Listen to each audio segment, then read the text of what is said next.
तरह की दवाइयाँ भी खाई, फिर भी हमें कोई फर्क नहीं पड़ा। फिर हमने आपकी कथा के बारे में, मेरी माँ ने मुझे आपकी कथा के बारे में बताया। मैंने आपकी कथा टीवी पर सुनी, आपने सफ़ेद आंकड़े की जड़ के बारे में बताया।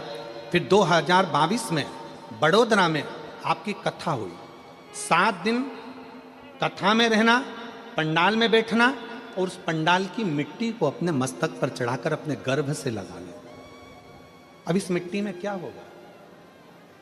क्या पहले ये कथा पंडाल की मिट्टी मिट्टी नहीं थी क्या? मिट्टी थी, पर इतने शुभ भक्त जब एक साथ बैठकर श्री शिवाय नमस्तुभ्यम का जाप करते हैं, इतने सारे शुभ भक्त बैठकर जब शंकर की कथा सुनते हैं, इतने सारे शुभ भक्त बैठकर जब पंचाक्षर मंत्र नमः शिवाय कहते हैं, इतने सारे लाखों शुभ भक्त बैठकर जब ओम नमः शिवाय कहते हैं, तो वहाँ की मिट्टी मिट्टी नहीं रहती, वहाँ की मिट्टी भी कहीं ना कहीं एक अंश परमात्मा का धारण कर लेती है और वो फल देती है।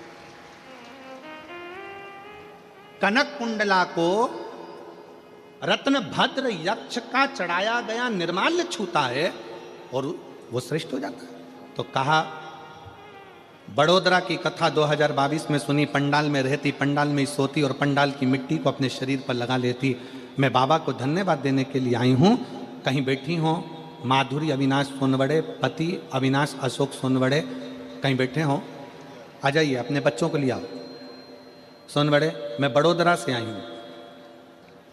मैं पशुपतिनाथ का व्रत भी करी, उस मिट्टी की प्रबलता बताना चाहती हूँ कि क्यों शिव महापुराण के कथा के पंडाल में लोगों को जाना चाहिए, क्योंकि उसकी मिट्टी भी हमारे शरीर पर धूल भी चढ़ जाए तो हमारा जीवन संवर जाता है। बाबा की